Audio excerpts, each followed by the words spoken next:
ങ്ങളിലേക്ക് visa എടുത്തുകൊണ്ട് passport എടുത്തുകൊണ്ട് visa എടുത്തുകൊണ്ട് പ്ലെയിൻ കയറിക്കൊണ്ട് അങ്ങ് വിദേശ രാജ്യങ്ങളിൽ ഒന്ന് തൊഴിൽ നേടുവാൻ വേണ്ടി പോകുന്ന ഒരു സാഹചര്യം സൃഷ്ടിക്കപ്പെടുമ്പോഴാണ് കേരളത്തിലെ വ്യവസായ മേഖല ഇന്ന് കേരളത്തിലെ വ്യവസായ മേഖല ആകമാനം തകർത്തില്ലേ? കേരളത്തിലെ വ്യവസായ സംരംഭങ്ങൾ തുടങ്ങുവാൻ വരുന്ന സ്റ്റാർട്ടപ്പുകൾ തുടങ്ങുവാൻ വരുന്ന ചെറുപ്പക്കാരെയും അതുപോലെ പ്രവാസികളെയും ആക്രമിക്കുവാനും അവിടെ കൊണ്ടുവന്ന് കൊടികുത്തുവാനും അവരെ ഇല്ലാതാക്കുവാനുമുള്ള ശ്രമമല്ലേ ഈ പറയുന്ന പിണറായി വിജയന്റെ ഗവൺമെന്റ് ചെയ്യുന്നത്?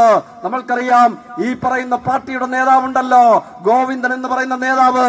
ആ ഗോവിന്ദന്റെ നാട്ടിൽ ഗോവിന്ദന്റെ ഭാര്യ ചെയർമാനായിരിക്കുന്ന ആ പറയുന്ന മൊറാഴി എന്ന് പറയുന്ന ആ ഗ്രാമപഞ്ചായത്തിൽ ഒരു ചെറുപ്പക്കാരൻ, പ്രവാസിയായ ഒരു ചെറുപ്പക്കാരൻ അവിടെ ഒരു സ്റ്റാർട്ടപ്പ് തുടങ്ങുവാൻ, ഒരു വ്യവസായ സംരംഭം തുടങ്ങുവാൻ വന്നപ്പോൾ അവിടെ കൊടികുത്തുക മാത്രമല്ല, അദ്ദേഹത്തെ ആത്മഹത്യയുടെ വക്കിലേക്ക് തള്ളിവിട്ട ഒരു പിണറായി വിജയന്റെ ഭരണകൂടവും അതിന്റെ പാർട്ടിയുമാണ് നമ്മുടെ കേരളം ഭരിച്ചുകൊണ്ടിരിക്കുന്നത് എന്ന് നമ്മൾക്ക് മറക്കാതിരിക്കാൻ കഴിയുമോ?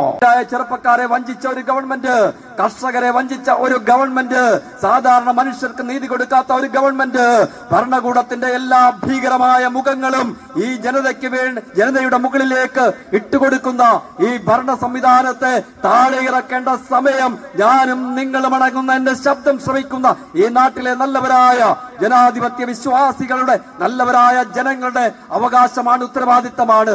അത് നിറവേറ്റണമെന്ന് ആവശ്യപ്പെട്ടുകൊണ്ടാണ്, അതിന് കോൺഗ്രസിനോടൊപ്പം നിൽക്കണമെന്ന് ആവശ്യപ്പെട്ടുകൊണ്ടാണ് നമ്മൾ ഈ സമരത്തിന് ഇറങ്ങിത്തിരിഞ്ഞിരിക്കുന്നത്. പ്രിയമുള്ളവരെ,